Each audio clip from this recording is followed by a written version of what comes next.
그러니까 막 열심히 안 적으셔도 됩니다. 네. 1일차에서 이제 세속 정신을 끊는 거죠. 그래서 그리스도께서 나를 당신 제자로 부르심이 첫 번째 파트예요. 그죠? 이게 되게 중요합니다. 나는 제자로서 부르심을 받았고 제자가 되길 원하느냐 이거예요. 제자가 되길 원하세요? 아니면 그냥 예수님한테 덕만 보길 바라세요? 제자가 되길 원하지 않는 사람이 있어요. 제자가 되면 매일매일 겪어야 되는 손해와 모리해와 박해가 있는데 이게 싫어서 예수님한테 덕만 보고 살려고 하는 사람들이 있어요. 그러면 이거 이제 시작도 못하는 겁니다. 그죠? 제자가 되길 원해야 됩니다. 그리고 2일차에는 양진영이 있어요. 양진영. 이름 같네. 하나도 안 웃기죠? 네, 양진영이 있는데 이건 뭐냐면 적당한 신앙생활이 가능할 것이라고 생각하는 착각에서 벗어나야 된다는 얘기입니다. 뭐냐면 두 주인을 동시에 섬길 수 있다는 착각인 거예요. 우리가 예수님과 충실하지 않으면 악에게 충실한 거예요. 그죠? 동시에는 못합니다. 뜨뜻미지근하면서 성모님을 만날 수 있다는 착각은 하면 안 돼요. 그러니까 예수님께서 다 이해하실 거야 라고 하는 게 아니라 우리는 완전한 위로자가 돼야 되는 거고, 예수님을 홀로 버려두는 게 아니라 예수님하고 완전히 하나 돼서 그분과 함께 죽기까지 살기를 바라야 되는 마음을 여기서 세속정신 끊기라고 얘기하는 거예요. 그리고 셋째 날은 이제 결단입니다. 여기서 이제 갈리는 거예요. 예수님을 정말 따를 것인가 아니면 슬퍼하면서 떠날 것인가. 이미 여기 마음속으로 결정하셨을 거예요. 따라가실 거예요? 아니면 난 가진 게 좀 많은데 나 좀 누려야겠다라고 슬퍼하면서 떠날 거예요. 이 둘 중에 하나입니다. 당연히 슬퍼하면서 떠난 청년 얘기 아시죠? 마태복음에 그 사람에게 신앙의 기쁨은 있을 수가 없어요. 그죠? 그리고 근데 그리스도를 따르는 사람에게는 신앙의 신비가 열려요. 신비가. 그건 다른 사람에게만 열립니다. 그거를 기억해야 됩니다. 문제는 결단을 하면서도 예수님의 제자가 살아간 방식이 아니라 자기 나름대로 따를 수 있다라고 생각하는 데 있어요. 내 나름대로 난 따르고 있어. 그래서 냉담하면서도 뭐라 그래요? 난 예수님을 잊지 않았어 라고 하잖아요. 자기 나름대로 따르면 안 되고 예수님께서 말씀하신 방법대로 따라야 된다. 그리고 4일째에는 권력과 명예라는 얘기가 나오죠. 이건 진짜 단순한 얘기입니다. 여러분은 어이구 네, 괜찮습니다. 괜찮습니다. 마귀가 방해합니다. 누가 다치지 안 다쳤어요. 그죠? 아무도 안 다쳤고. 네, 전원을 꺼야 될 것 같아. 자, 계속 하겠습니다. 제가 4일차 하고 있어요. 권력과 명예 부분이에요. 그래서 확실하게 이제 이거를 받아들이실 수 있어야 되는데, 이제는 뭐예요? 우리는 높아지는 거예요? 낮아지는 거예요? 낮아지는 거죠. 힘을 갖는 거예요? 무력해지는 거예요? 무력해지는 거예요? 드러나는 거예요? 숨는 거예요? 숨는 거예요. 대우받는 거예요? 모욕당하는 거예요? 모욕당하는 겁니다. 지시하는 거예요? 순종하는 거예요? 순종하는 거죠. 말하는 거예요? 침묵하는 거예요? 침묵하는 거죠. 커지는 거예요? 작아지는 거예요? 네. 이렇게 쉬운 거를. 이게 다 예수님께서 하셨던 일이잖아요. 이게 다 성모님께서 하셨던 일이잖아요. 하느님이 낮아지셔서 인간이 되셨고, 그죠? 그거보다 더 낮아지셔서 죄인으로 함께 사셨고, 죄인들의 발을 닦아주셨고, 죄인 취급받으면서 돌아가셨고, 그죠? 생명이신 분이 죽음이 되셨고, 그죠? 그러면 부활하는 겁니다. 또 이제 5일차는 우상화된 유욕이에요. 유욕. 이제는요, 가톨릭 매체조차 우리 조심해야 됩니다. 네. 아까 제가 말씀드린 가톨릭 매체에서도 심리 얘기 많이 해요. 그죠? 네, 자아 존중하라는 얘기 많이 합니다. 네, 이미 교회도 세속화가 됐어요. 그래서 눈을 크게 뜨고 이게 하느님에게서 온 건지 세상에서 온 건지 식별할 수 있어야 됩니다. 온갖 정보들이 우리의 유교욕을 자극하죠. 네, 온갖 정보들이 좀 더 누리고 싶게 만듭니다. 그래서 여기서 책에서 나온 것들은 이런 것들에서 이제 벗어나야 되는데 순식간에 성모님이 그걸 지켜주신다는 얘기를 해요. 그래서 우리가 성모님께 지금까지 해왔던 4일차까지 해왔던 것들을 잘 지켜주신다는 거예요. 성모님께 안 맡긴 사람들은 다 뺏긴다는 겁니다. 이것을 잠깐 중간으로 세면 우리 영성생활 하면서 이렇게 성장하잖아요. 그죠? 성장하다가 그만두면 어떻게 돼요? 이렇게 됩니다. 그렇죠? 네. 이게 세상의 어떤 성장 과정과 달라요.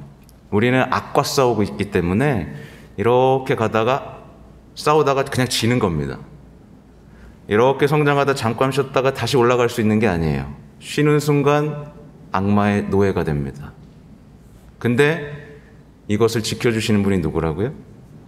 네, 성모님인 거예요. 이걸 기억하셔야 돼요. 그리고 정신을 바짝 차려야 됩니다. 성모님께 봉헌한 이유는 이따가 말씀드리겠지만 이 세상의 악과 싸우기 위해서예요. 묵시록의 여인 이번에 하셨죠, 그죠? 곧 다가올 종말에 우리가 필요하신 겁니다. 성모님께 완전히 봉헌된 이들이 필요하기 때문에 여러분이 여기 부르심을 받은 거예요. 자, 6일차는 지성주의예요. 지성주의. 말하자면 똑똑하다라고 하는 사람들은 성모님을 무시하기 시작합니다. 네, 똑똑한 사람들이 그래요. 그래서 여러분은 똑똑합니까? 그럼 멍청합니까? 멍청하다는 소리 들어도 기뻐해도 됩니다. 난 성모님을 아니까. 그죠? 예수님도 어리석다라고 손가락질 받았잖아요. 그죠? 그래서 이 시대의 지성주의를 되게 중요하게 거부할 수 있어야 됩니다. 더 많이 아는 사람일수록 어떻게 되죠? 요즘 세상에서 교만해지죠. 그죠? 그 사람들은 더 많이 아는 것으로서 이 지식의 저주에 걸려버립니다. 지식의 저주에 걸려버리면 자기가 더 똑똑하다고 생각하고 복음을 자기 멋대로 해석하기 시작해요. 예, 성모님을 자기 멋대로 주무르기 시작합니다. 내가 똑똑하니까. 내가 예수님보다 똑똑하거든요. 내가 성모님보다 똑똑하거든요. 예수님의 삶은 찌질하거든요. 성모님의 삶도 찌질하거든요. 내가 똑똑하니까. 이 지성주의에서 우리가 빠져나와야 된다. 예, 이걸 기억해야 되고요. 그래서 여기 계신 분들이 이 봉헌 기도를 통해서 누군가에게 지혜롭다라는 말을 듣기 위해서 지금 이 시간을 보내고 있다면 어떻게 되죠? 오히려 그게 화가 될 겁니다. 그리고 7일차는 집단적 인간성이에요. 집단적 인간성. 특히 한국 사회에서 무섭죠. 네, 한국 사회에서 우리 뭐랄까요? 중고등학생 애들 보면은 이제 교복 입고 다니잖아요. 교복이 뭐예요? 브랜드 뭐 롱패딩 이런 게 교복이죠, 그죠? 그러니까 주변 사람들의 눈치를 보는 사람이 아니라 내가 하느님의 백성이라는 정체성으로 살아야 됩니다. 네, 그래서 좀 뻔뻔해지셔야 돼요. 뻔뻔해지셔야 돼요. 누군가에게 손가락질 당하더라도 나는 하느님을 사랑하고 위로하기 위해서는 이렇게 살아야겠다라는 확신이 있으셔야 됩니다. 그러니까 유행, 또 시대 정신들, 또 시대 위로, 상처 이런 거 말고 나는 하느님의 백성입니다. 다른 민족처럼 살고 싶지 않습니다. 다른 민족들처럼 유행을 따르고 시대를 따르고 이런 삶의 방식을 따르지 않고 나는 하느님의 백성입니다. 그런 면에서 유다인들이 좀 고지식하면서도 우리가 본받을 점이 있는 거예요. 그들은 하느님의 백성이라는 것에서 벗어나지 않습니다. 그게 또 함정이 되기도 했지만, 그러니까 다른 민족들처럼 세상 사람들처럼 살지 않겠다라는 어떤 다짐이 중요하고, 미개하다고 불리고 완고하다고 불리고 소심하다고 불릴지라도 누구처럼 사는 거예요? 이 책에 나오면 야곱처럼 사는 겁니다. 야곱처럼. 야곱처럼. 예, 세상 사람들이 보기에 야곱이 되게 치사해 보이고, 그죠? 그렇죠? 예, 근데 성모님의 충실한 자녀로서의 모습, 성모님께 참된 신심에서 그 모습이 우리가 갖춰야 될 모습이라는 것을 알려주고 계시죠. 또 8일차는 쾌락이에요. 쾌락. 쾌락. 이게 지금 사람들이 걸려있는 이제 덫인데, 세상 사람들은 심심해 합니다. 내적으로 공허해 하고, 그래서 나를 재밌게 해주고, 뭔가 즐겁게 해줄 뭔가를 찾아 나서죠. 그죠? 그런 것으로 빨려 들어가서는 안 됩니다. 이 세상의 위로를 추구하면요, 그 사람에게는 영적인 위로가 끊겨요. 그죠? 그래서 내가 누릴 거 다 누리고, 우리 맛있는 거 먹으러 가자. 네, 우리 좋은 데 보러 가자. 다 이렇게 하면서 하느님의 위로도 함께 받을 수 있을까요? 없어요. 네, 없습니다. 근데 세상의 위로의 끝은 뭐게요? 우울입니다. 우울이에요. 왜냐하면 나보다 더 누리는 사람들이 있거든요. 그리고 채워지지 않거든요. 그리고 하느님의 위로는 끊기거든요. 그래서 우울증에 걸릴 수밖에 없어요. 내적 공허에 시달리고 그게 덫입니다. 그래서 더 자극적인 거, 더 강한 것을 찾아 나서죠. 그죠? 그래서 익스트림 스포츠도 하고 막 그러잖아요. 그죠? 예. 그리고 9일차는 거짓과 위선이죠. 거짓과 위선. 사실 이거를 뽑아내는 게 굉장히 어렵죠. 이게 뽑아내는 게 굉장히 어려워요. 왜냐하면 지금 이 시대는 위선을 학습합니다. 나를 감추는 법을 학습하죠. 예.